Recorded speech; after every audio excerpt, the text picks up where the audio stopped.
Néhémie, chapitre 6.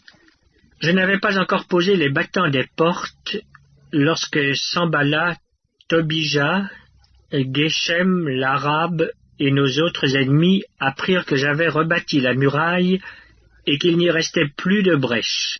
Alors Sanballat et Geshem m'envoyèrent dire: « Viens, et ayons ensemble une entrevue dans les villages de la vallée d'Ono. » Ils avaient médité de me faire du mal.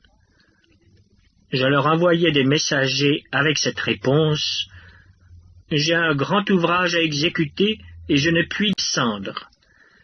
Le travail serait interrompu pendant que je le quitterais pour aller vers vous. » Ils m'adressèrent 4 fois la même demande et je leur fis la même réponse. Sanballat m'envoya ce message une 5e fois par son serviteur qui tenait à la main une lettre ouverte. Il y était écrit: « Le bruit se répand parmi les nations, et Gasmu affirme que toi et les Juifs vous pensez à vous révolter, et que c'est dans ce but que tu rebâtis la muraille. Tu vas, dit-on, devenir leur roi. Tu as même établi des prophètes pour te proclamer à Jérusalem roi de Juda. Et maintenant ces choses arriveront à la connaissance du roi. Viens donc, et consultons-nous ensemble. » Je fis répondre à Sanballat: « Ce que tu dis là n'est pas, c'est toi qui l'inventes. » Tous ces gens voulaient nous effrayer et ils se disaient: « Ils perdront courage et l'œuvre ne se fera pas.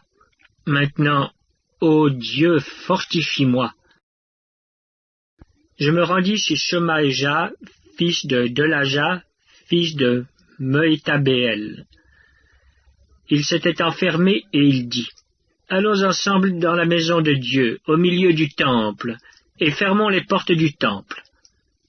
Car ils viennent pour te tuer, et c'est pendant la nuit qu'ils viendront pour te tuer. » Je répondis: « Un homme comme moi prendre la fuite?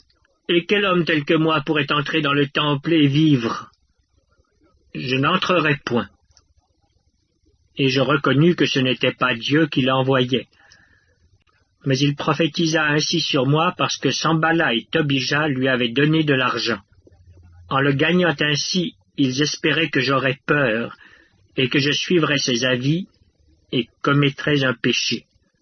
Et ils auraient profité de cette atteinte à ma réputation pour me couvrir d'opprobre. Souviens-toi, ô mon Dieu, de Tobija et de Sanballat et de leurs œuvres. Souviens-toi aussi de Noadia la prophétesse et des autres prophètes qui cherchaient à m'effrayer. La muraille fut achevée le 25e jour du mois d'Élul, en 52 jours. Lorsque tous nos ennemis la prirent, toutes les nations qui étaient autour de nous furent dans la crainte. Elles éprouvèrent une grande humiliation et reconnurent que l'œuvre s'était accomplie par la volonté de notre Dieu. Dans ce temps-là, il y avait aussi des grands de Juda qui adressaient fréquemment des lettres à Tobija et qui en recevaient de lui.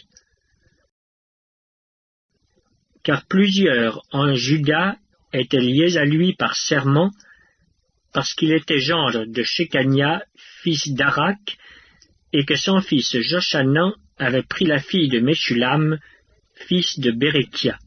Il disait même du bien de lui en ma présence, et il lui rapportait mes paroles. Tobija envoyait des lettres pour m'effrayer.